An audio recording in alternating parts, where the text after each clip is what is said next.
அதிகாரம் 2 சாமுவேல் 7 வசனம் 1, 2 படிப்போம். கர்த்தர் ராஜாவை சுற்றிலும் இருந்து அவனுடைய எல்லா சத்துருக்களுக்கும் அவனை நீங்களாக்கி இளைப்பார பண்ணின போது அவன் தன் வீட்டிலே வாசமாய் இருக்கையில் ராஜா தீர்க்க தரிசியாகிய நாத்தானை நோக்கி, பாரும், கேதுரு மரங்களால் செய்யப்பட்ட வீட்டிலே நான் வாசம் பண்ணும்போது தேவனுடைய பெட்டி திரைகளின் நடுவே வாசமாய் இருக்கிறதே என்றான். ஆமென். நீங்கள் இந்த வசனத்தில் பார்த்தீங்கன்னாக்கா, வசனம் ஆரம்பிக்கும் போது when the king was dwelling in his house, ராஜா அவரோட வீட்டில் இருக்கும் போது, இந்த சொல்கிற ராஜா யார்? 2 சாமுவேல் எடுத்தாலே, சாமுவேல் அதிகாரம் எடுத்தாலுமே நம்ம அதில் நம்ம 2 முக்கியமான 2 இல்லை 3 முக்கியமான ராஜாவோட காரியங்கள் நம்ம அதில் பார்க்க முடியும். ஒன்று கிங் சவுல், 2வது தாவீது ராஜா, 3வது யார்? சாலமன். இப்போ இந்த வசனத்தில் நீங்கள் பார்த்தீங்கன்னாக்கா, இந்த ராஜா யாருனாக்கா தாவீது ராஜா. இப்போ பாருங்கள், இந்த வசனத்தில் நீங்கள் ஒரு வசனத்தை நீங்கள் ஒரு வார்த்தையை நீங்கள் கவனிக்க, 2வது வசனத்தை நீங்கள் படிங்க, நிறுத்தி வாசிங்க. ராஜா தீர்க்க தரிசியாகிய நாத்தானை நோக்கி, பாரும், கேதுரு மரங்களால் செய்யப்பட்ட வீட்டிலே நான் வாசம் பண்ணும்போது தேவனுடைய பெட்டி திரைகளின் நடுவே வாசமாய் இருக்கிறதே என்றான். கேதுரு மரத்தால் செய்யப்பட்ட வீட்டிலே நான் வாசம் பண்ணும்போது, பாருங்க, கேதுரு மரம் சடார் ட்ரீ. ஓகே, இது நீங்கள் பார்க்கலான்னா இப்போ லெபனன். நீங்கள் லெபனனோட கண்ட்ரி, அதோட ஃப்ளாக் நீங்கள் பார்த்தீங்கன்னாக்கா வெள்ளை சிகப்பு, நடுவில் ஒரு மரத்தோட சிம்பிள் இருக்கும். அதுதான் கேதுரு மரம். லெபனன் இந்த மரம் எங்கே பார்த்தாலும் இந்த மரம் இருக்கும். ட்ரீ, செடார் ட்ரீன்னு சொல்லுவாங்க இங்கிலீஷில், கேதுரு மரம். இந்த கேதுரு மரம் இந்த இதோட மரத்துலேருந்து எடுக்கப்படுறது தான் இதோட கட்டை. ஓகே, இது சரியான விலை தோஸ் டேஸில். இப்போ கூட விலை, ஆனால் இப்போ குறைஞ்சி போயிடுச்சு. இப்போ நம்ம தேக்கு மரம் இந்த மாரிலாம் சொல்கிறோம்ல, நிறையா பலகைகள் விருவுகள்லாம் வந்திருக்குல்ல, அது போல் தோஸ் டேஸ் அந்த நாட்களில் இந்த மரத்தில் தான் ராஜாக்கள், பெரிய பெரிய பணக்காரங்கள் இதில் தான் அவங்களோட வீடுகள் செய்வாங்க. நீங்கள் பாருங்கள், தாவீது ராஜா அவர் வீட்டில் அவர் இருக்கும் போது அவர் என்ன பற்றி யோசிக்கிறார்? இப்போ அவர் ப்ராபப்ளி அவர் படுத்து கொண்டு இருப்பார், அப்படி தான் வசனம் போடுது, டுவெல்லிங். அப்படின்னா அவர் வீட்டில் உட்காந்துருக்கலாம். அவர் இருக்கும் போது ஒரு காரியத்தை குறித்து யோசிக்கிறார். என்ன யோசிக்கிறாருனாக்கா, ஆண்டவருக்காக ஒரு பெரிய ட்ரீம், சரி, ட்ரீமிங் பிக் ஃபார் காட். தேவனுக்காக ஒரு பெரிய காரியத்தை அவர் யோசிக்கிறாரு. நான் இவ்வளோ பெரிய அழகான ஒரு வீட்டில் இருக்கிறேனே, தேவனோட உடன்படிக்கை பெட்டி வெளியில் இருக்கிறது, அதுக்கு ஒரு நல்ல ப்ராப்பரான வீடு இல்லை, நான் ஒரு அழகான வாசமான ஒரு இடத்துல தங்கியிருக்கும் போது உடன்படிக்கை பெட்டி மட்டும் வெளியே இருக்குதுன்ட்டு அவர் யோசிக்கிறாரு.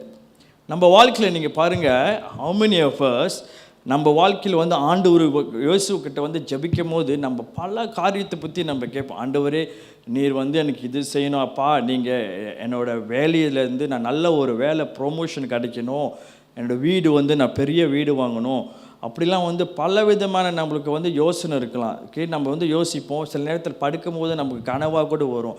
எப்படி கனவு வரும்னாக்கா, நான் பெரிய வீடு வாங்கணும், ஒரு 1 மில்லியனுக்குள்ள வீடு, இல்லை 60 லட்சம் 6 லட்சம் உள்ள வீடு, இந்தமாரி ஒரு விலைக்குள்ள வீடு வாங்கணும், ஒரு ட்ரீம் கார் இருக்கும், பலவிதமான ட்ரீம் நம்மளுக்கு இருக்கும். இதெல்லாம் நம்ம யோசிக்கும் போது நம்மளை குறித்து தான் நம்ம யோசிப்போம், நம்மளுக்காக தான் அது ட்ரீம் பண்ணுவோம். கனவு காணணுமாக்கா, நான் இப்படி இருக்கணும், இந்தமாரி ஒரு கார் வாங்கணும், இதெல்லாம் நம்ம யோசிப்போம். ஆனால் நீங்கள் யோசித்து பாருங்கள், நம்மளே நம்ம கேள்வி, ஒரு குவெஸ்சன் கேட்போம், ஆண்டவருக்காக என்னைக்காவது நம்ம பெருசாக நம்ம நினச்சிருக்கோமா? Are we dreaming big for God? தேவனுக்காக ஒரு பெரிய தரிசனம், இல்லை ஒரு பெரிய காரியம், ஒரு பெரிய கனவு. நம்ம இவ்வளோ நாள் நம்ம இந்த பூமியில் இருக்கிறோம், நம்ம வீட்டில் வாழ்ந்து கொண்டிருக்கிறோம். நம்மளுக்கு விவரம் தெரிஞ்ச நாள்லேருந்து வச்சுக்கவே, நம்ம ஸ்கூல் படித்த நாள்லேருந்து, காலேஜ் படித்த நாள்லேருந்து, நம்ம அதுக்கு முடிஞ்சு கல்யாணம் திருமணம் செய்து வேலைக்கெல்லாம் போயிது. இப்போ ஒரு நிலைமைக்கு வரும்போது நம்ம என்னைக்காவது நம்ம யோசிச்சிருக்கோமா? நீங்கள் யாரும் கை தூக்க வேணாம், நம்ம யோசிப்போம். ஆண்டவருக்காக நம்ம பெரிய காரியம், ஏதாவது ஒரு காரியம் நம்ம ஆண்டவருக்காக பெருசாக நம்ம சிந்திச்சிருக்கோமா?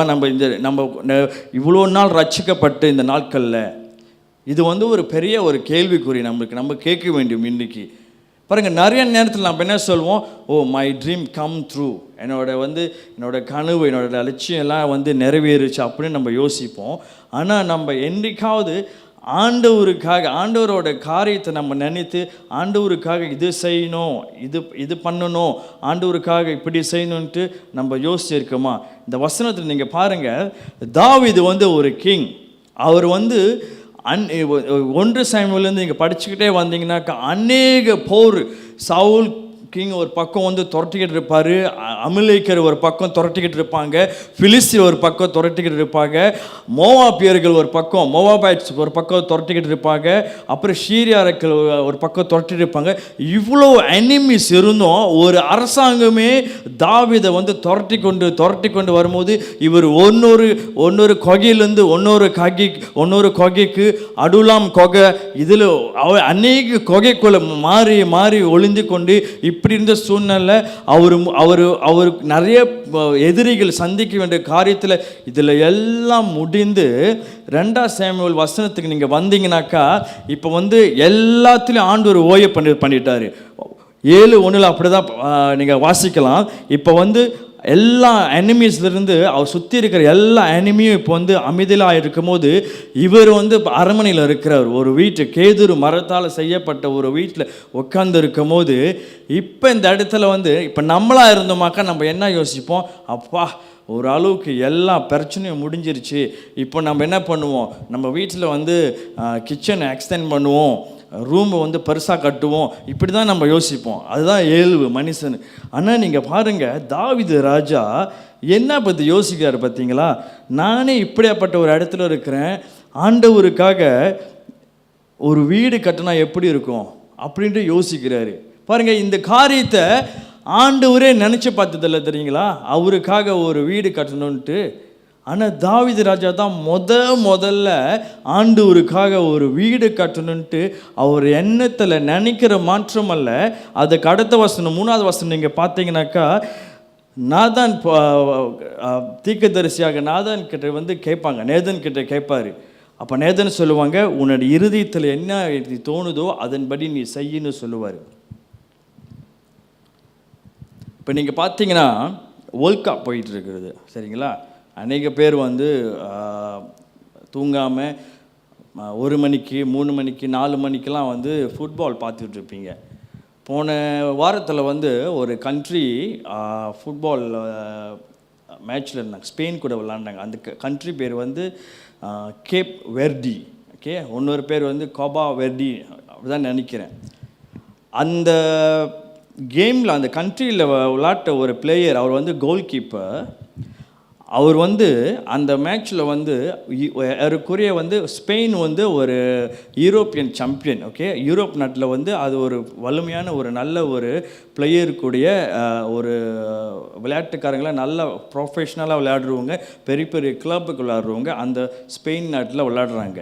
இந்த நாடு கேப் வெர்டியன் நாடு ஆப்பிரிக்கா கண்டத்தில் ஒரு தீவு, ஒரு ஏழ்மையான ஒரு நாடு. இவங்க இதுதான் முதல்ல இந்த வேர்ல்ட் கப் போட்டிக்கு இந்த நாடு வராங்க, விளையாடுறாங்க. கேமே இந்த பெரிய ஒரு வலிமையான ஒரு நாடு கூட இவங்க விளாண்டு கொண்டு இருக்கும் போது 2 பக்கமே சரிசமாக யாருமே தெளிக்கலை. ஓகே, இது 0-0 இருந்துச்சு அந்த மேட்ச்சு. இந்த கீப்பர் பற்றி நம்ம படித்தேன். ஏன்னா ஓவர் நைட்டில் இவர் ஒரு பெரிய ஒரு மில்லியனர் ஆகிட்டார் இவர். நீங்கள் பார்த்தீங்கன்னா அவரோட இன்ஸ்டாகிராம் அக்கௌண்ட் எத்தனை ஃபாலோவர்ஸ் இருந்தாங்கன்னா 50,000 பீப்புள் தான் இருந்தாங்க. அந்த ஓவர் நைட்டில் இவருக்கு வந்து 5 மில்லியன் ரீச் பண்ணி இப்பொழுது ஏறக்குறைய ஒரு 15.3 மில்லியன் பீப்புள் ஃபாலோ பண்ணிட்டு இருக்காங்க அவரோட இன்ஸ்டாகிராமோட அக்கௌண்ட்டில். அவர் வந்து பேட்டி காண்றாங்க, ESPN நியூஸ் பேப்பர் வந்து பேட்டி காணும் போது, உங்களுக்கு வந்து இவ்வளோ பெரிய ஒரு ஃபாலோவர்ஸ் வந்திருக்காங்க ஓவர் நைட்டில், நீங்கள் இது குறித்து என்ன நினைக்கிறீங்கன்னா அவர் அழுந்துட்டு அவர் பேட்டி காணும்போது சொன்னார், என்னோட ட்ரீம் வந்து பழிச்சிருச்சு, நான் எதை எதிர்பார்த்தனோ, நான் ஒரு வேர்ல்ட் கப்பில் வந்து விளாடணும், எங்கள் நாடு வந்து விளாடணும், இப்பொழுது அது நிறைவேறுச்சு. ஆனால் நான் என்னோட இன்ஸ்டாகிராம் அக்கௌண்ட்லாம் இவ்வளோ பேர் வருவாங்கன்னு நான் எதிர்பார்க்கவே இல்லை, இது எனக்கு ஒரு பெரிய ஒரு ஆச்சரியம் அப்படின்ட்டு அவர் பேட்டி காணுவார்.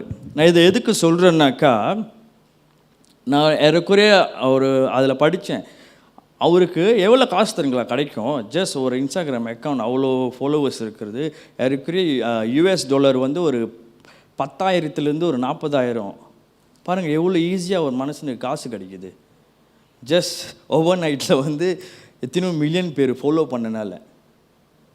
இது எதுக்கு நீங்கள் பார்த்தீங்கன்னாக்கா, அவரோட கேம் மேட்ச் நீங்கள் பார்த்தீங்கன்னா அவ்வளோ ஒரு கடுமையாக அவரை விளாடுவார். அந்த பொருட்டு தான் வந்து அவருக்கு இந்த பலன் வந்து கிடைச்சது. நம்ம அநேக நேரத்தில் வந்து ஆண்டவருக்காக நம்ம ஏதாவது செய்யணும், நான் ஆண்டவருக்காக எழும்பணும், நான் இப்படி பண்ணணும் அப்படி பண்ணணுன்ட்டு நம்ம அநேக நேரத்தில் ஜெபிக்கிறோம். சில நேரத்தில் நம்ம வந்து பலவீனமாயிரும், விழுந்துடுறோம். அப்புறம் நம்ம ஒரு பாவத்துக்குள்ளே நம்ம விழும் போது அது மேற்கொள்கிறதுக்கு ரொம்ப நாளாக கடந்து போவோம். அப்புறம் நம்ம என்ன பண்ணுவோம், நம்ம ஆலயத்துக்கு வரும்போது பாஸ்டர் ஒப்பு கொடுக்க சொல்லுவார். அந்த நேரத்தில் வந்து நம்ம வந்து பிரசங்க நேரத்தில் ஒப்பு கொடுப்போம். நம்ம அநேக காரியத்தை நம்ம செய்வோம். அப்பா நான் உங்களுக்காக அதுக்கு இது செய்யணும், ஐசப்பா நான் உங்களுக்காக நான் இது செய்யணும் அப்படின்ட்டு நம்ம மறுபடியும் வீட்டுக்கு போகும்போது நம்ம அந்த காரியத்தை நம்ம என்ன செய்யணுன்ட்டு நம்ம வந்து விரும்புகிறோமோ, நம்ம அநேக நேரத்தில் வந்து நம்ம செய்யாமையே போய்கிடுறோம். இதுதான் வந்து நம்ம வாழ்க்கையில் காணப்படுகிற ஒரு பெரிய பலவீனம். தாவீது ராஜாவோட வாழ்க்கை நீங்கள் பார்த்தீங்கன்னாக்கா, அவர் வந்து ரொம்ப வந்து கஷ்டப்படுறாரு அவர் வாழ்க்கையில். ஆண்டவரோட எது பண்ணாலும் ஆண்டவர்கிட்ட வந்து கேட்குறாரு. அவர் வந்து என்கொயர் பண்ணுவார் ஆண்டவர்கிட்ட. நீங்கள் 1 சாமுவேல் 30வது அதிகாரத்தில் நீங்கள் படிச்சிங்கன்னா, ஜிக்லாக் என்ற ஒரு இடத்துக்கு அவர் வரும்போது, அந்த இடத்துல வந்து அவர் மற்றும் அவரோடு கூட சேர்ந்து போர் வீரர்கள் ஒரு 600 பேர்கிட்ட அவர் கூட இருப்பாங்க. ஒரே நாள் என்ன ஆகுனாக்கா, அவரோட அந்த ஜிக்லாக் என்ற அந்த சிட்டியை வந்து அமிலேக்கர்கள் வந்து எரித்து விடுவார்கள். எரிச்சிட்டோன்னே அவரோட மனைவி, அவரோட பிள்ளைங்க, கூட இருக்கிற இந்த 600 பேரோட போர் வீரர்களோட எல்லா பிள்ளைங்களும் பெண்கள் எல்லாத்தையும் இந்த அமிலேக்கர் வந்து பிடிச்சிட்டு போயிடுவாங்க. அப்போ தாவீதும் அவரோட போர் வீரர்கள் எல்லாம் வருவாங்க. வந்து பார்த்தா இந்த ஜிக்லாக் நகரமே எரிஞ்சு கொண்டு இருக்கிறது. அந்த நேரத்தில் தாவீது வந்து அப்புறம் அந்த நேரத்தில் தாவீது கிட்ட வந்து இவங்க எல்லாம் என்ன தெரியுமா சொல்லுவாங்க, இந்த தாவீதுனால தான் இவ்வளோ பெரிய பிரச்சனையாச்சு, நம்மளோட பிள்ளைங்க இப்போ காணோம், எல்லாம் அமிலேக்கர் பிடிச்சிட்டு போயிட்டு அவங்களுக்கு என்ன நிலைமை என்ன ஆகுதுன்னு நம்மளுக்கு தெரியல அப்படின்ட்டு இந்த 600 பேரும் தாவீதை கொல்றதுக்கு கல் எடுத்து வச்சுட்டு ரெடியாக நிற்பாங்க. தாவீது ஒரு ஆள் எடுத்து கல்லில் அடித்து சாவடிக்கிறதுக்கு கல்லடி வாங்கிறதுக்கு எப்படி இருக்கும், 600 பேரும் கல் தூக்குனாங்களா எப்படி இருக்கும், 600 பீப்புள் ரெடியாக இருக்கிறாங்க தாவீதை அடிக்கிறதுக்கு. ஏன் தெரியுங்களா, தாவீதனால தான் இதெல்லாம் ஆச்சுன்ட்டு இவங்க ஒரு பக்கம் கோபமாக இருப்பாங்க. அந்த நேரத்தில் நீங்கள் அந்த 1 சாமுவேல் 30 கடைசி அதிகாரத்தில் நீங்கள் படிச்சிங்கனாக்கா, தாவீது என்ன திறமா செய்வார், என்னோட கூட நீங்கள் அந்த வசனத்தை எடுங்க, நான் அந்த வசனத்தை மட்டும் உங்களுக்கு காமிக்கிறேன். 1 சாமுவேல் 30, 1 சாமுவேல் 30 verse 6. தாவீது மிகவும் நெருக்கப்பட்டான். சகல ஜனங்களும் தங்கள் குமாரத்திகள் நிமித்தம் மனம் கிளேசமானதினால் அவனை கல்லெறிய வேண்டுமென்று சொல்லிக் கொண்டார்கள். தாவீது தன் தேவனாகிய கர்த்தருக்குள்ளே தன்னை திடப்படுத்திக் கொண்டான். ஆமென். David strengthened himself in the Lord. ஆண்டவருக்குள்ள திடன் கொண்டார். அப்படின்னா பாருங்க, இதுதான் நம்ம அநேக நேரத்தில் செய்யாமல் போகிறோம். நம்ம வேலை இடத்துல ஒரு பிரச்சனை வரலாம், நம்மளை அநேக பேர் நெருங்கி கொண்டு இருக்கலாம். ஒருத்தவங்க வந்து நம்மளை வந்து இப்போ நம்ம மேலே வந்து என்வி ஆவாங்க, பொறாமை கொள்வாங்க, மற்றும் நம்மளுக்கு வந்து நம்ம செய்யாத காரியத்தை சொல்லுவாங்க. சில நேரத்தில் நம்ம வேலை பிரச்சனை, சில பேர் நீங்கள் பார்த்தீங்கன்னா வேலை இழந்து போய் இருப்பாங்க, குடும்பத்தில் பிரச்சனை, ஒரு ஒரு ஒரு நோய் நம்மளுக்குள்ளே வந்துடும். திடீர்னு நம்மளோட ஏதாவது ஒரு நோய் தாக்கும் போது வாழ்க்கையே முடிஞ்சிருச்சுன்னுட்டு நம்ம என்ன பண்ணுவோம், அந்த நேரத்தில் ஆண்டவரை வந்து நம்ம ப்ளேம் பண்ணுற விதம் என்னென்ன நம்ம ப்ளேம் பண்ணுமோ ஆண்டவரை குறித்து நம்ம எல்லாமே நம்ம ஏசுவோம். உங்களுக்கு ஆண்டவரே, உங்களுக்கு நான் போகிற பாதை உங்களுக்கு தெரியலையா, இவ்வளோ நெருக்கப்படுறேனே, இவ்வளோ கஷ்டப்படுறேன்ட்டு எல்லாருமே வந்து நம்ம இப்படி தான் பேசுவோம். இதுதான் மனுஷனோட இயல்பு.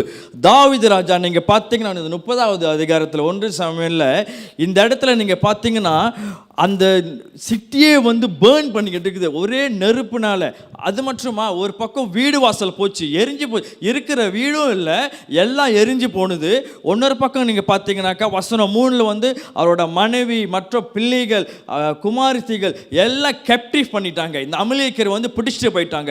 அப்போ தாவீது ராஜாவுக்கு எப்படி இருக்கும், ஒரு பக்கம் பிள்ளைங்க இல்லை, ஒரு பக்கம் மனைவி இல்லை, ஒரு பக்கம் வந்து என் கூட வந்த போவீரர்கள் எல்லாத்துக்குமே வந்து அவங்களோட பிள்ளைகளும் இல்லை, அவங்களோட மனைவிகள் யாருமே இல்லாமல் இப்போ இவங்க மட்டும்தான் இருக்கிறாங்க. ஒரு பக்கம் நகரமே எரிஞ்சு கொண்டு இருக்குது. எரிஞ்சு கொண்டு இருக்கிற நேரத்தில் இதே நம்ம அந்த சிச்சுவேஷன், நம்ம அந்த இடத்துல இருந்தோமாக்கா நம்ம எப்படி ஃபேஸ் பண்ணுவோம் இந்த சிச்சுவேஷனை? ஆனால் தாவீது ராஜா தாவீது பாருங்கள் என்ன சொல்கிறாரு, ஆண்டவரோட திடன் கொண்டார். திடன் கொண்டது மட்டும் இல்லை, 8வது வசனம் போட்டிருக்குது. என்ன பண்ணுறாரு தெரியுமா, தாவீது வந்து ஆண்டுக்கிட்ட வந்து என்கொயரி பண்ணுறாரு, ஆண்டவரே நான் என்ன பண்ணணும் சொல்லுங்க அப்படின்ட்டு. இதுதான் நம்ம வந்து இந்த நாட்களில் வந்து நம்ம அநேக பேர் வந்து நம்ம செய்ய மறந்துடுறோம். ஆண்டுகிட்ட வந்து ஒரு சிச்சுவேஷன் நம்ம மாட்டிக்கொள்ளும் போது, ஒரு பிரச்சனைக்குள்ளே நம்ம மாட்டிக்கொள்ளும் போது, நம்ம ஒரு அநேக நேரத்தில் வந்து எந்த இடத்துல யாரையை கேட்கணுமோ அவங்கள நம்ம கேட்காம நம்ம மனுஷனுங்களையும் மற்ற காரியத்தில் போயிட்டு நம்ம அநேக நேரத்தில் போய் நம்ம போய் ஆன்சர் தேடுவோம். இதுமாரி ஆயிடுச்சு, நீங்கள் என்ன சொல்கிறீங்க, நீங்கள் என்ன பண்ணலான்னு நீங்கள் நினைக்கிறீங்க? அவங்க பாருங்கள், நம்ம உலகத்தான்கிட்ட போய் கேட்போம், கிறிஸ்துவ இல்லாதவர்கிட்ட போய் நம்ம கேட்போம், அவங்களோட ஆலோசனை வச்சு நம்ம போயிட்டு நம்ம அந்த காரியங்களை வந்து நம்ம போய் எக்ஸிக்யூட் பண்ணுவோம். ஆனால் இங்கே தாவீது பாருங்கள் என்ன செய்கிறாரு, இவ்வளோ பெரிய பிரச்சனை, இது நாட் ஈஸி தெரியுங்களா? நீங்கள் படிக்கும்போது நம்ம சாதாரணமாக தெரியும், ஒருத்தவங்களுக்கு வீடு எரிஞ்சு போனாக்கா, வீடு இல்லாமல் போனால் அந்த சிச்சுவேஷன் எப்படின்ட்டு வீடு இல்லாதவங்களுக்கு தான் கேட்டிங்கன்னா தெரியும். ஒரு வீடு இல்லாத சூழ்நிலை, ஒவ்வொரு வருஷமும் ஒரு ரெண்டல் வீட்டில் இருக்கிறவங்களுக்கு போய் நீங்கள் கேளுங்க, சொந்த வீடு வாங்கணுன்ட்டு அவ்வளோ ஒரு ஆவலாக இருப்பாங்க, அவ்வளோ ஒரு ஆசையாக இருக்கும், எனக்கு ஒரு சொந்த வீடு கிடைக்காதா அப்படின்ட்டு. அவங்களுக்கு தான் அந்த ஹார்ட் எப்படின்னு தெரியும். அதே போல் தான் சாப்பாடு இல்லாதவங்களுக்கு கேட்டால் தான் அவங்களுக்கு வந்து சாப்பாடோட அருமை தெரியும். இதே தான் வந்து தாவீதுக்கு நடந்தது. பிள்ளைங்க ஒரு பக்கம் இல்லாமல் இருக்கிறாங்க, குடும்பமுமே இல்லை. ஒருத்தவங்க ஒரு எதிரி வந்து பிடிச்சிட்டு போனால் குடும்பத்தையே பிள்ளைங்கள் எல்லாத்தையும் மைண்ட் எப்படி இருக்கும், ஒரு த்ராவமாக ஆகாது அவங்களுக்கு. என்னோடய ஒய்ஃபை பிடிச்சிட்டு போயிட்டான், பிள்ளையை பிடிச்சிட்டு போயிட்டாங்க, என்னோடய குழந்தைங்களுக்கு ஐயோ இவங்களுக்கு என்ன ஆகும், இந்த நேரத்தில் இவங்க என்ன பண்ணுவாங்க, என்ன நடந்திருக்கும், அவங்க பிடிச்சிட்டு போய் கை கட்டி வச்சுருக்கானா, கால் கட்டி வச்சுருக்கானா, பல விதமான எனக்கு யோசனை நம்ம மைண்டில் ஓடிக்கிட்டே இருக்கிறோம். தாவீது ராஜாவுக்கு அது மாதிரி தோண்டினாலும் அந்த ஒரு பக்கம் அழுத்துது, வீடு எரிஞ்சு போச்சு, காரியம் எல்லாம் நாசமாக போய்விட்டது. ஒரு பக்கம் நீங்கள் பார்த்தீங்கன்னாக்கா கல்லெடுத்து தாவீது ஒரு ஆள் 600 பேர் வந்து கல்லெடுத்து அடிக்கிறதுக்கு ரெடியாக இருக்கிறாங்க. அந்த நேரத்தில் பாருங்கள், அவர் எதுவுமே பேசாமல் ஆண்டவர்கிட்ட திடன் கொண்டார். அவர் பெலன் பண்ணார். தாவீது ராஜா திடன் கொண்டார் ஆண்டவர்கிட்ட. அடுத்தது 8வது வசனம் படிங்க. அது மட்டும் இல்லை, நம்ம அநேக நேரத்தில் இதுதான் நம்ம செய்ய மாட்டோம். நம்ம திடன் கொள்ளுறதுக்கும் நம்ம வந்து விட்டு விடுறோம், அதே நேரத்தில் ஒன்றும் முக்கியமான காரியத்துக்கு கூட நம்ம செய்யாமல் விடுறோம். ஆனால் தாவீது வந்து இதை தான் செய்கிறாரு, திடன் கொண்டாரு. 8வது வசனத்தை பாருங்க. தாவீது கர்த்தரை நோக்கி, நான் அந்த தண்டை பின் தொடர வேண்டுமா, அதை பிடிப்பேனா என்று கேட்டான். அதற்கு அவர், அதை பின்தொடர், அதை நீ பிடித்து சகலத்தையும் திருப்பிக் கொள்ளுவாய் என்றார். ஆமேன். பாருங்க, இதுதான் தாவீது செஞ்சார். அந்த சிச்சுவேஷனில் எது முடியாமல் போனதோ அந்த சிச்சுவேஷனில் வந்து ஆண்டவருக்குள்ளே பலன் பட்டு 2வது வந்து ஆண்டவர்கிட்ட கேட்குறாரு, நான் என்ன பண்ணணும் சொல்லுங்கள். நம்ம ஜெபத்தில் வந்து அநேக நேரத்தில் வந்து நம்ம அநேக காரியம் கேட்போம், இது தாங்க ஆண்டவரே, இதை செய்யுங்கன்ட்டு. பட் நம்ம வந்து ஆண்டவர்கிட்ட வந்து நம்ம வந்து ஏன்னா நம்மளை படைச்சிடும் அவர் தானே, அவருக்கு தானே தெரியும் சரியான டிசிஷன் என்ன எடுக்கணும் நம்மளுக்கு. நம்ம அவர்கிட்ட ஒப்பு கொடுக்கணும். அப்பா நான் என்ன செய்யணும் சொல்லுங்கள், நான் என்ன பண்ணணும் சொல்லுங்கள். ஆண்டவர்கிட்ட என்கொயர் பண்ணணும், ஆண்டவர்கிட்ட நம்ம கேட்கணும். இதுதான் தாவீது செஞ்சார். இவர் செஞ்சோன்னது அப்போ தான் ஆண்டவர் பேசுகிறாரு, நீ போ எல்லாத்தையும் நீ மேற்கொள்ளுவ அப்படின்னு சொல்லுவார் ஆண்டவர். அதுக்கப்புறம் இவர் போவார், அமலேக்கியர்கிட்டேருந்து அவரோட மனைவி பிள்ளைங்க எல்லாத்தையும் எல்லாம் ரிஸ்டார் பண்ணுவாங்க, எல்லாத்தையும் கொண்டு வந்துடுவார். ஆமேன். இது நாட் ஈஸி தெரியுங்களா. அவ்வளோ பெரிய சிச்சுவேஷனில் வந்து எல்லாமே முடிஞ்சு போன காரியத்தில் வந்து ஆண்டவர் வந்து எல்லாரும் மேற்கொள்கிறதுக்கு எல்லாவற்றையும் ஒன்று கூட அவங்க மேலே எதுவும் ஆகாமல் அழகாக ரிகவர் பண்ணி எல்லாத்தையும் கொண்டு வந்தார். அது நீங்கள் மீதி அந்த வசனத்தை வந்து நீங்கள் படிக்கலாம், நம்மளுக்கு டைம் இல்லை. ஏன் நான் சொல்கிறேன்னாக்கா இதெல்லாம் தாவீது அனுபவிச்சார். ஆண்டவர் வந்து இந்த சிச்சுவேஷன்லேருந்து அவரை வந்து வெளியே கொண்டு வந்தார். இந்தமாரி சிச்சுவேஷனில் வந்து நமக்கும் அந்த அனுபவம் இருக்கும். அநேக நேரத்தில் நம்மளும் வந்து ரொம்ப பிரச்சனை மேலே பிரச்சனை மத்தியில் அந்த சூழ்நிலை நம்ம போய்கொண்டு இருக்கும் போது ஆண்டவர் வந்து நம்மளை விடுவிச்சிருப்பார். அநேக பேரை நம்மளை விடுவிச்சிருப்பார். நம்ம அவர்கிட்ட ஜபிக்கும் போது, நம்ம அவர்கிட்ட போய் நிற்கும் போது, அப்பா எனக்கு என்ன செய்யணும்னு தெரியலப்பா, எல்லாரும் என்னை வந்து நெருக்குறாங்க, நான் பிஸ்னஸ் செய்கிறேன், என் பிஸ்னஸ்லேயும் பலன் வர மாட்டுது, பிஸ்னஸ்லேயும் பிரச்சனை வருது, பொருளாதாரமும் இப்படி ஆகிக்கொண்டு இருக்குது, எல்லாரும் என்னமோ நினச்சேன், எனக்கு என்னென்னமோ நடக்குது அப்படின்ட்டு இந்த சூழ்நிலையில் வந்து நம்ம ஜபிக்கும் போது ஆண்டவர் நம்மளுக்கு வந்து எப்படி தாவீதுக்கு வந்து எல்லாத்தையும் வந்து சொன்னார், நீ போ மீட்டு கொண்டு வருவேன்னு சொன்னது போல் நம்மளும் மீட்டிருப்போம் அந்த நாட்களில். நம்ம மீட்டு வந்து இருக்கிற அந்த சூழ்நிலையில். ஆனால் என்னைக்காவது நம்ம வந்து நம்ம நல்லா வச்சு நம்மளோட சூழ்நிலை பிரச்சனை மத்தியில் ஒரு காலத்தில் வந்து நம்ம இருந்த சூழ்நிலை, நம்ம வீடு எப்படிலாம் நம்ம வாழ்ந்துருந்தோம், ஆண்டவர் அறியாமல் ஒரு அந்நியன் போல் நம்ம வாழ்ந்துருப்போம். நம்மளுக்கு சரியான உடுத்துறதுக்கு துணி இருந்திருக்காது, நல்ல வீடு இருந்திருக்காது.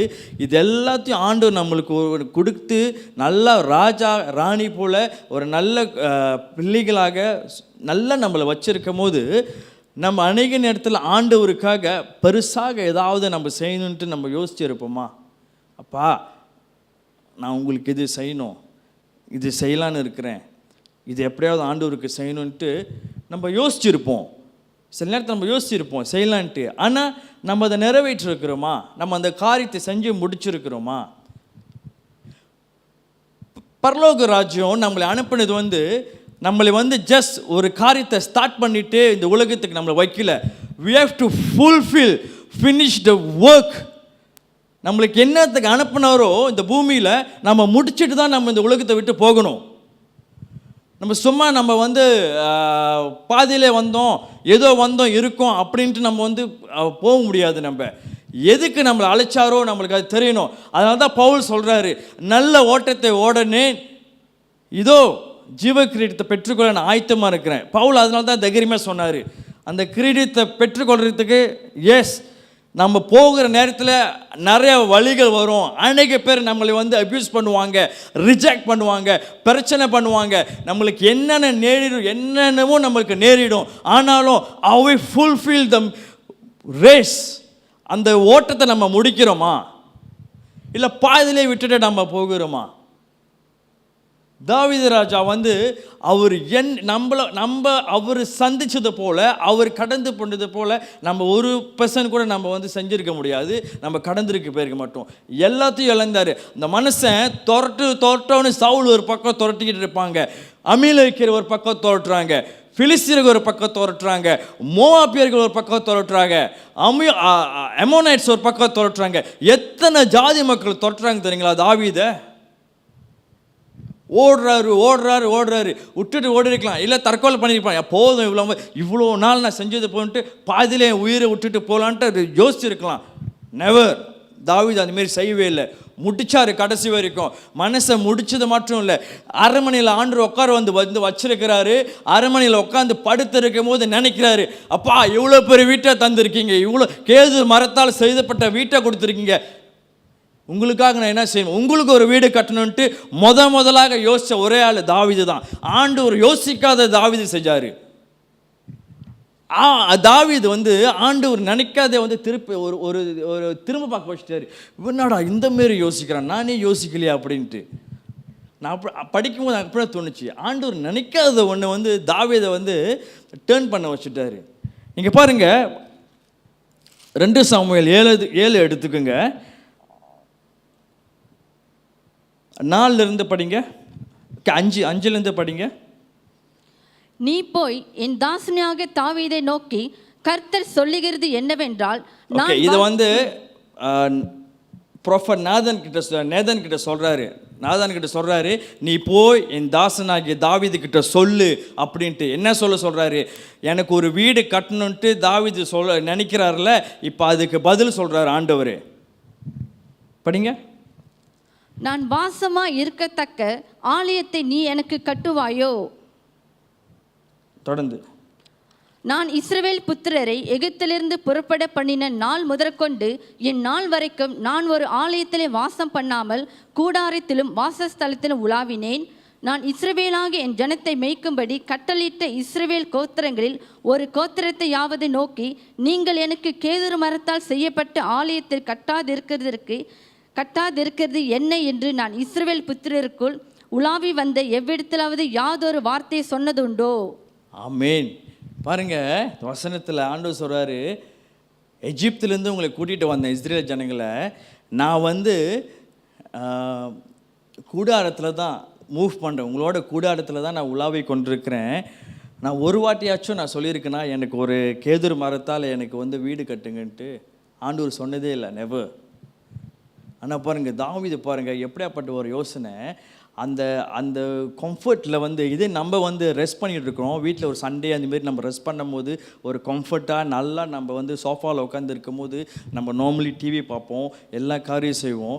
நம்ம வந்து யோசிச்சிருக்கோமா, இவ்வளோ பெரிய அழகான எனக்கு நல்ல ஒரு வீடு கொடுத்துருக்காரு ஆண்டவர், இப்படி அவரோட ஆலயத்துக்கு ஆண்டவருக்கு நம்ம என்ன செய்யணும், அப்பா நான் இது செய்யலான்னு இருக்கேன்ப்பா, இது பண்ணலான்னு இருக்குன்ட்டு நம்ம யோசிச்சிருக்கோமா நம்ம? ஆனால் தாவீது அப்படி தான் யோசிக்கிறாரு. அவரோட ராஜா தெரியுங்களா, ஒரு ராஜா வந்து அவர் அப்படி யோசிக்கிறாரு.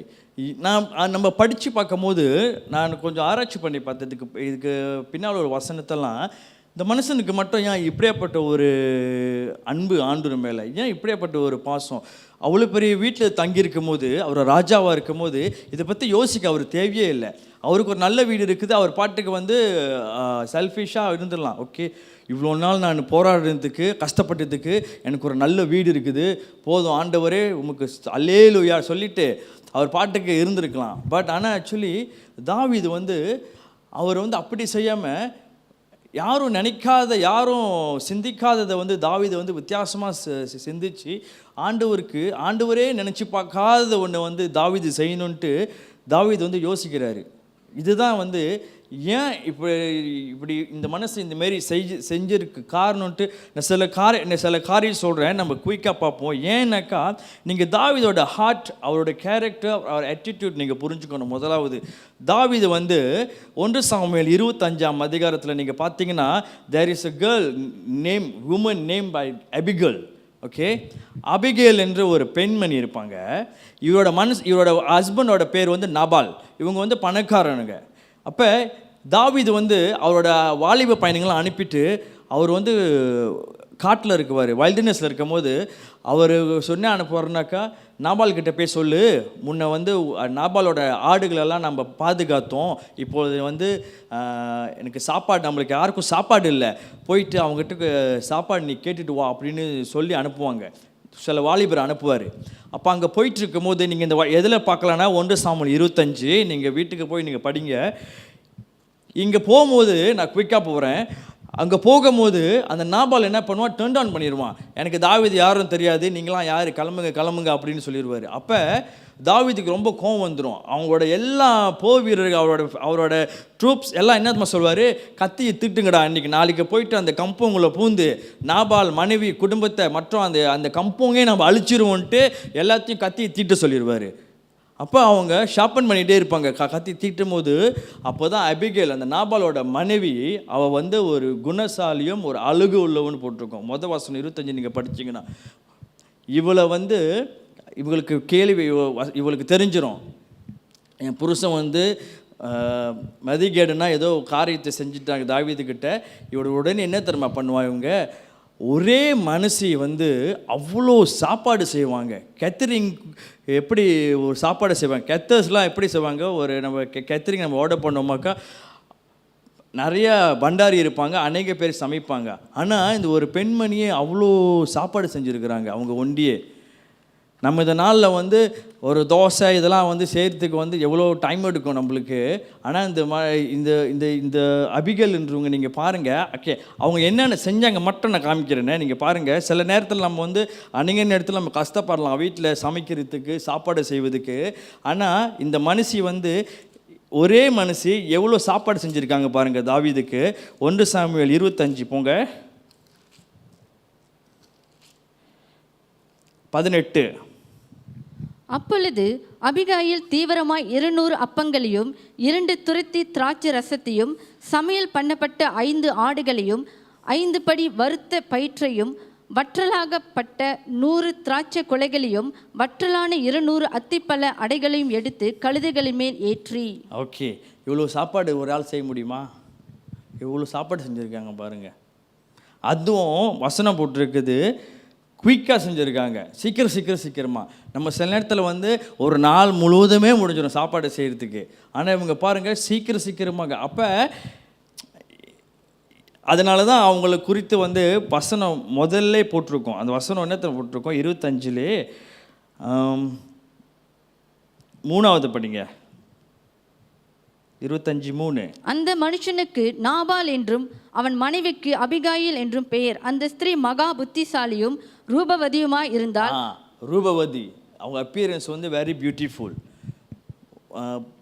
பைபிளில் 3 பேர் தான் வந்து இந்தமாரி ஒரு அட்டிடியூட், இந்தமாரி ஒரு என்ன சொல்கிறது காரியத்தை குறித்து போட்டிருக்கு. என்ன போட்டிருக்குனாக்கா, good understanding and beautiful appearance. இவங்க ஆப்ரஹாமோட மனைவி, ஒன்று வந்து ஒரு நாள் வந்து எஸ்தர், அபிகல், ஆப்ரஹாமோட மனைவி பேர் என்ன, சாராள். இவங்க 3 பேர் தான் பைபிளில் வந்து குணசாலியும் அழகு உள்ளவர்கள் அப்பியரன்ஸில் வந்து. அப்படின்னா அவங்க வந்து உண்மையிலே சரியான அழகானவங்க இவங்க 3 பேருமே. அப்போ பாருங்கள், அழகுக்கேற்ற ஒரு குணம் பாருங்கள். சில பேர் நல்லா அழகாக இருப்பாங்க, ஆனால் சமைக்க தெரியாது. ஓகே, சில பேர் வந்து ஆப்போசிட்டாக இருக்கும். Okay, just joke.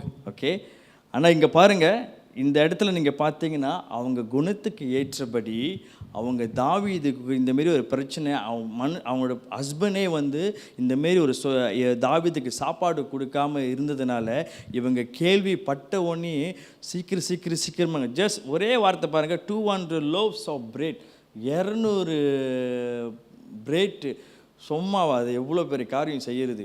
அவ்வளோ சாப்பாடு இவங்க செஞ்சு கழுதை மேலே ஏற்றி தாவீதுக்கிட்ட கொண்டுட்டு போயிட்டு தாவீதுக்கிட்ட வந்து அட்வைஸ் பண்ணுவாங்க.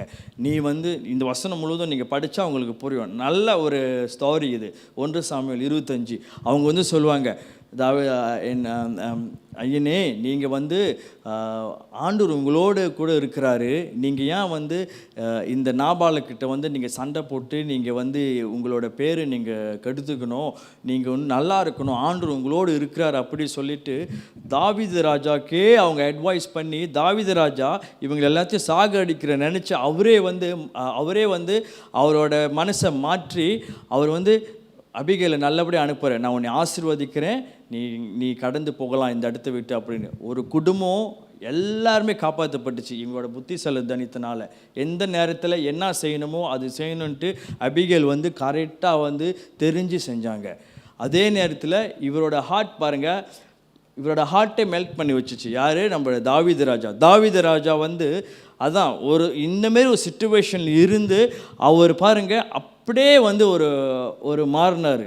இந்த இந்த அட்வைஸ் கேட்குறது. சில நேரத்தில் நமக்கு நிறைய பேர் சரியாத காரியத்தை குறித்து நம்மளுக்கு ஆலோசனை கொடுக்கும்போது நம்ம கேட்க மாட்டோம். ஆலோசனை இல்லாதனால தான் சில நேரத்தில் நம்மளே அந்த காரியத்தை சரியாக நமக்குள்ளே செய்ய முடியாமல் போயிடுது. அநேக நேரத்தில் நல்ல ஆலோசனை நம்ம கேட்காதனால எனக்கு எல்லாம் தெரியும் நீங்கள் போங்க அப்படின்ட்டு நம்ம அநேக பேர்த்து டைரெக்டாக சொல்லி மன கஷ்டப்பட்டு நம்ம அனுப்பிடுவோம். நல்லது தான் நம்ம சொல்லுவாங்க, ஆனால் நம்ம அவங்கள தாக்கி பேசுவோம். அவங்ககிட்ட நல்லா நம்மளுக்கு அறிவுரை சொல்லுவாங்க, நல்ல ஒரு அட்வைஸ் கொடுப்பாங்க, அது நம்ம கேட்க மாட்டோம். தாவீது ராஜா பாருங்க, அவர் அப்படியேப்பட்ட ஒரு போர் வீரர், சண்டைக்காரர், அவ்வளோ பேர் இருந்தும் ஒரு பெண்மணி அவங்க அட்வைஸ் பண்ணும்போது அவங்க வார்த்தை நிமித்தம் அவர் வார்த்தையை கேட்குறாரு அவரு. ஸோ இதெல்லாம் அவரோட ஒரு குணசாலி தெரியுங்களா, அவரோட தாவீது ராஜாக்குள்ளே இருக்கிற ஒரு அட்டிடியூட். அவர் கேட்குறாரு, அவர் ஒருத்தவங்களை அட்வைஸ் பண்ணும் போது கேட்குறாரு, ஆலோசனை சொல்லும் போது கேட்குறாரு.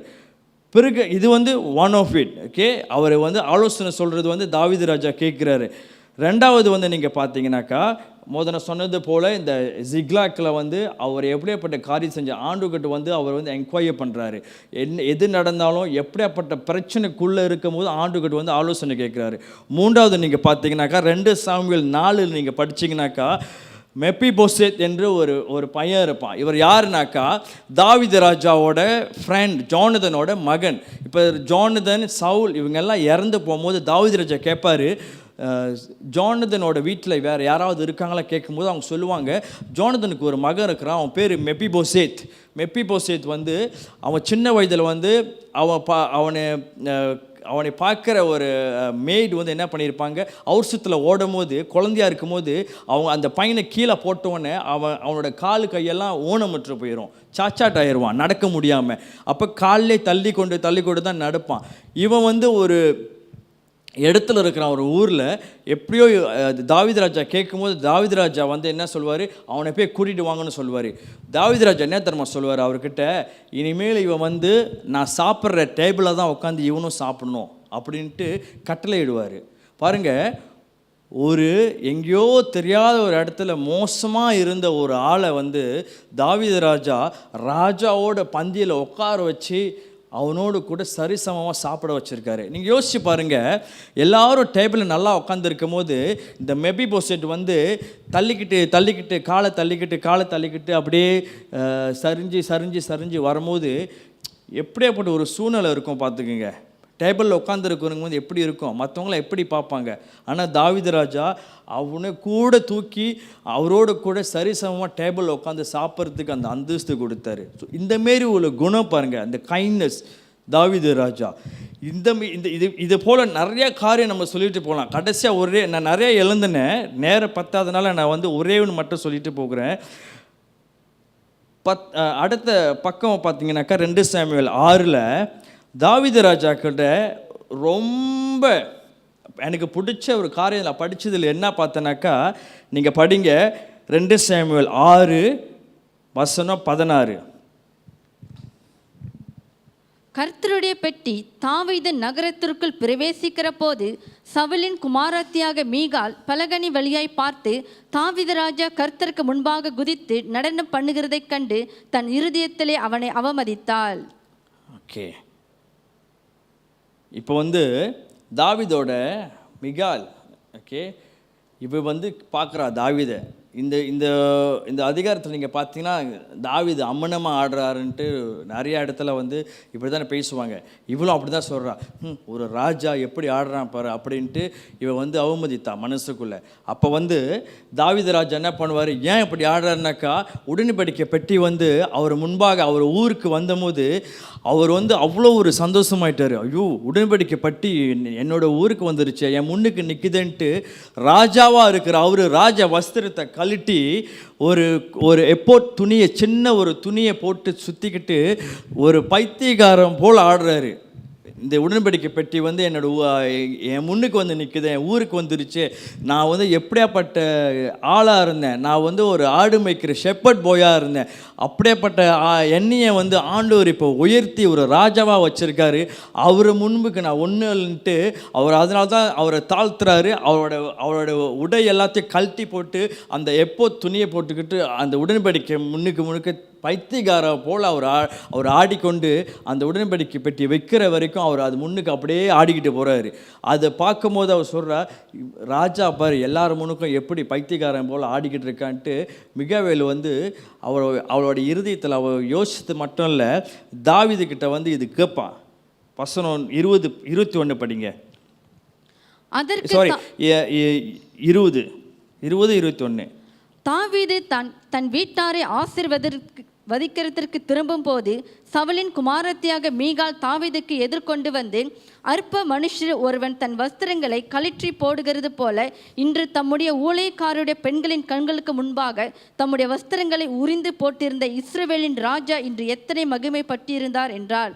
அதற்கு தாவீது மீகாலை பார்த்து, உன் தகப்பனை பார்க்கிலும் அவருடைய எல்லா வீட்டாரை பார்க்கிலும் என்னை இஸ்ரவேலாகிய கர்த்தருடைய ஜனத்தின் மேல் தலைவனாக கட்டளையிடும்படிக்கு தெரிந்து கொண்ட கர்த்தருடைய சமூகத்திற்கு முன்பாக ஆடி பாடினேன்.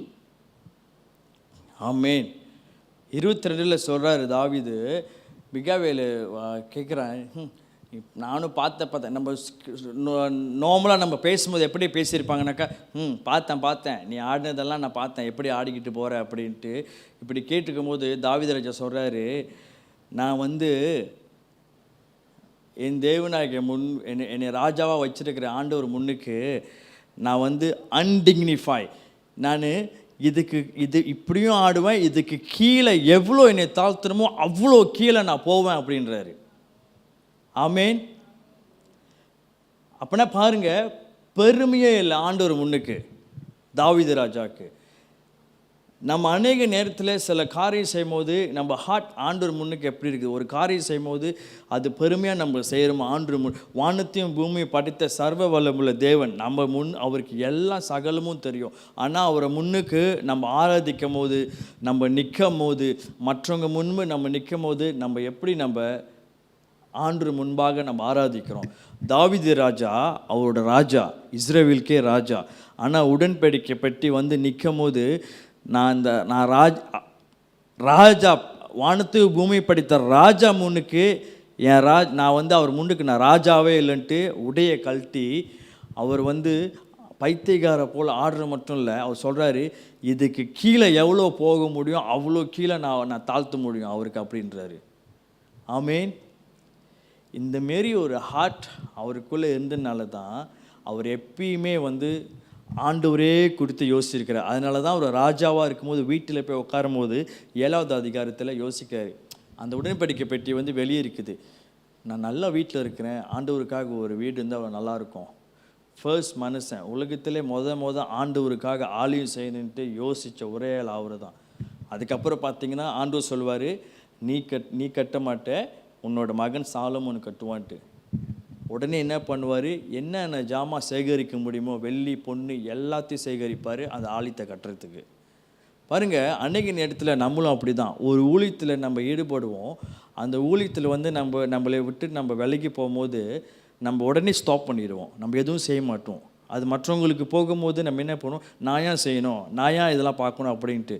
பட் தாவீது ராஜா பாருங்கள், ஆண்டவர் சொன்னார், நீ வந்து எனக்கு நினச்ச வீடு கட்டணுன்ட்டு, ஓகே ரைட், ஆனால் உன் மகன் கட்டட்டும், நீ கட்ட வேணான்ட்டு.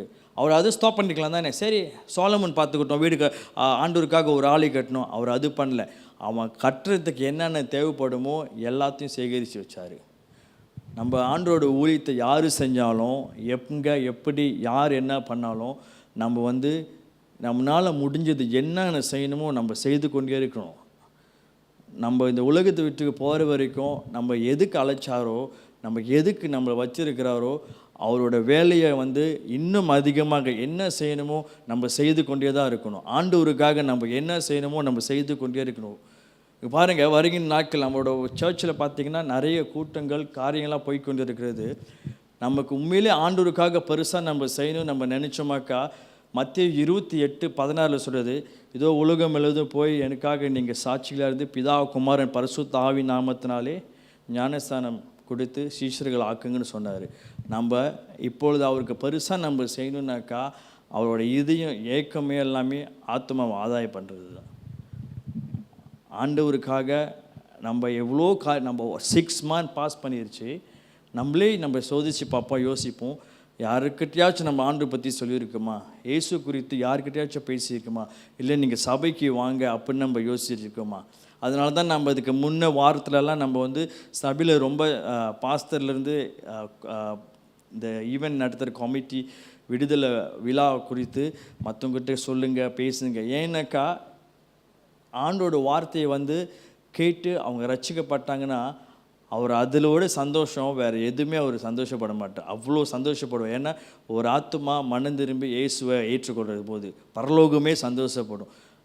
நம்மளால் வந்து இந்த நாளில் வந்து எது நம்ம ஆண்டு கொடுக்க முடியும்னாக்கா இதுதான் ஆண்டு சொல்கிறாரு, போய் சீஷர் ஆக்குங்கள், என்னோடய நாமத்தை குறித்து சொல்லுங்கள், நான் யாருன்னு சொல்லுங்கள். இதுதான் நம்ம ஆண்டவருக்காக செய்ய வேண்டிய காரியம். அன்று தாவீது ராஜா வந்து உங்களுக்காக நான் ஒரு கேதுரு மரத்தால் நான் ஒரு வீடு கட்டுனுட்டு அவர் யோசித்தார், ஆண்டவர் நிறைவேற்றினார். அதோட பலன் தான் நீங்கள் இப்போ பார்க்கலாம். அநேக சபைகள் எல்லா இடத்துலையும் சபையாக இருக்குது. இதே போல் தான் நம்மளும் we must expect great things from God and attempt great things for God. அவருக்காக நம்ம பெரிய காரியத்தை எதிர்பார்க்குறோம்ல, அவருக்கும் நம்ம பெரிய காரியத்தை நம்ம செய்யணும். இதுதான் ஆண்டவர் விரும்புவார். அநேக பேர் இயேசு சொல்கிறாரு, வெள்ளாடுகளும் இன்னொரு பக்கம் செம்பரியாடுங்களும் அவர் பிரித்து வைக்கும்போது சொல்லுவார்ல, நான் தாகமாக இருந்தேன் எனக்கு தண்ணி கொடுத்தீங்களா, நான் பசியாக இருந்தேன் எனக்கு சாப்பாடு கொடுத்தீங்களா, நான் நோய்பட்டிருந்தேன் என்னை வந்து சந்திச்சிங்களா. இதெல்லாம் கேட்கும்போது கேட்பாங்க, ஆண்டவரே நீங்கள் எப்போ பசியாக இருந்தீங்க, நீங்கள் எப்போ தாகமாக இருந்தீங்க அப்படின்னு. அவர் சொல்லுவார், இந்த சிறுவனுக்கு நீங்கள் செய்தது எனக்கே செய்த மாரி. நம்ம அநேக நேரத்தில் இந்த வெளியே நம்ம போய் பார்க்கும்போது பாருங்கள், அநேக ஜனங்கள் இயேசு அறியாமல் அலமோதி திரிந்து கொண்டு பைத்தியமாக கிறுக்குத்தனமாக இருக்கிறாங்க, என்ன செய்யணும் தெரியாமல் இருக்கிறாங்க. இந்தமாரி ஜனங்களுக்கு வந்து ஆண்டவர் சொன்னது இதே தான். மத்தேயு 28:19 போய் சொல்லி ஜனங்களுக்கு சீஷராக்கி கொண்டுட்டு வாங்க. நம்ம நாட்கள் இதுதான் நம்ம செய்ய முடியும் ஆண்டவருக்காக. ஒரு பெரிய காரியம் நம்ம அநேக காரியத்தை ஆண்டவருக்காக எதிர்பார்க்குறோம். ஒரு பெரிய காரியத்தை இயேசுக்காக செய்யணுன்னாக்கா இதுதான் நம்ம செய்யணும் இயேசுவுக்காக. அந்த வசனத்தை படிங்க கடைசியாக, மத்தேயு 28:19.